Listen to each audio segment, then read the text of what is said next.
Roman records detail women's breasts cut off in public squares. Nobody flinched.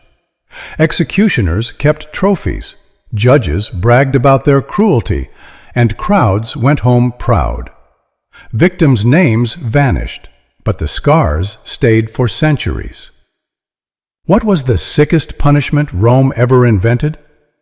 Let's break it down in the 20 most horrific torture methods used on women in ancient Rome.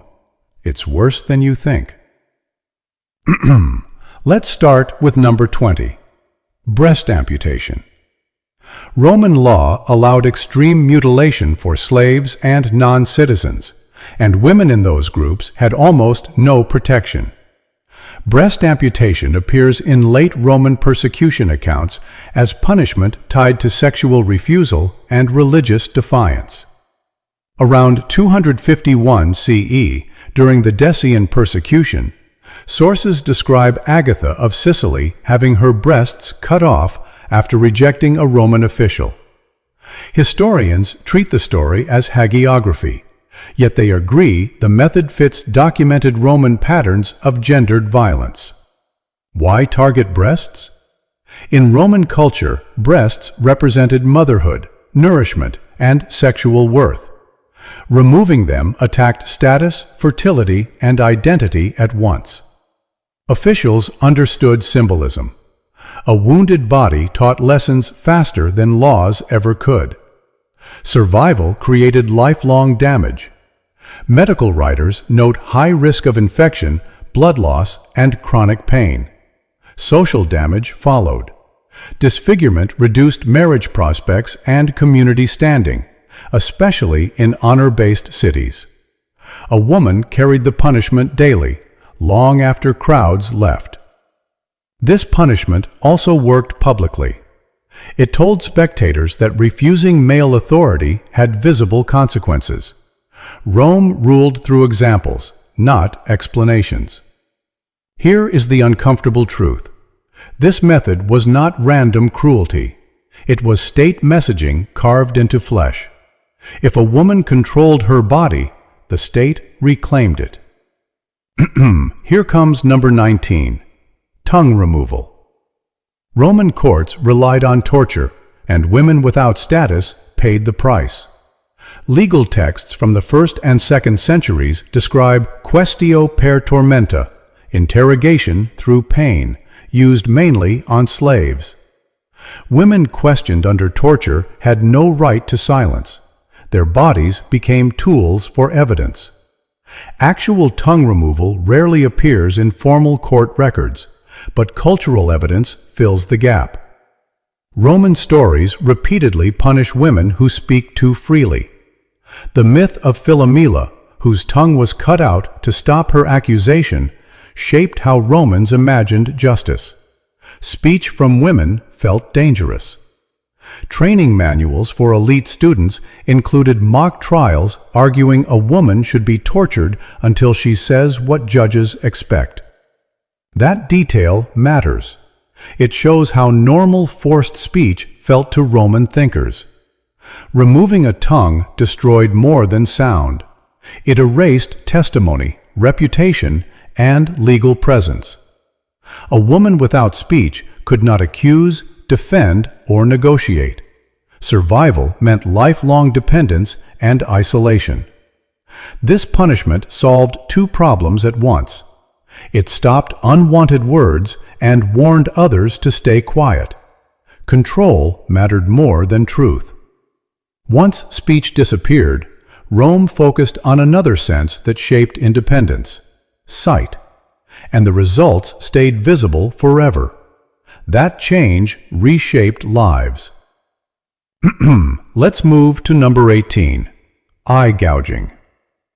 Roman punishment valued lasting reminders over quick deaths. Blinding delivered that perfectly. Later persecution accounts describe women having eyes destroyed during public torture, especially in religious cases. One of the best known is Lucy of Syracuse, traditionally dated to the early 4th century under Diocletian. Different versions exist, but all agree blindness defined her fate. Some say officials gouged out her eyes. Others say torture caused the damage. Either way, the result mattered more than the method. A blind survivor carried the sentence everywhere.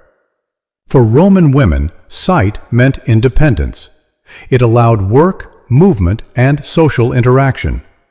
Losing it forced dependence on family or owners. That dependency reduced marriage options and economic survival. Blinding punished the future, not just the moment. Scholars studying martyr accounts notice a pattern.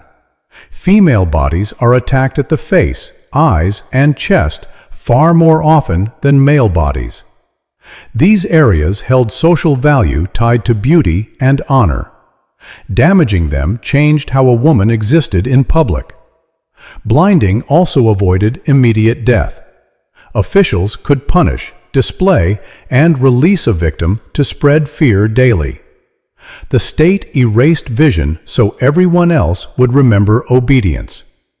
Once sight was gone, Rome turned to methods of breaking bodies. Next one is number 17. Breaking on the wheel. Public execution in Rome aimed for visibility, noise, and time. Breaking bones delivered all three. Although the classic breaking wheel belongs to medieval Europe, Roman punishment already included bone-crushing methods using carts, beams, and frames. Bodies were stretched across wooden structures and struck repeatedly. Ancient descriptions emphasize delayed death rather than efficiency. Broken legs and ribs produced screams, collapse, and obvious deformity. That spectacle mattered more than speed. Women faced these punishments when labeled rebels, poisoners, or accomplices. Status decided everything. Roman citizens enjoyed protections that slaves and provincials lacked. A woman without citizenship had almost no procedural safety once condemned. Bone damage carried lasting consequences. Survivors lived with disability, pain, and dependence. Mobility vanished. Work options shrank. Families carried the burden of care, which spread the punishment beyond the individual. Historians describe Roman execution as public education. Crowds learned through watching bodies fail. Bent limbs and shattered posture stayed visible long after death. The image followed spectators home. This method turned the skeleton into evidence. Pain, movement, and collapse became part of the sentence. Rome used the whole body to teach hierarchy. That shift made punishment impossible to ignoring. Let's move to number 16. Iron hooks. Iron hooks appear in Roman torture descriptions from the early empire.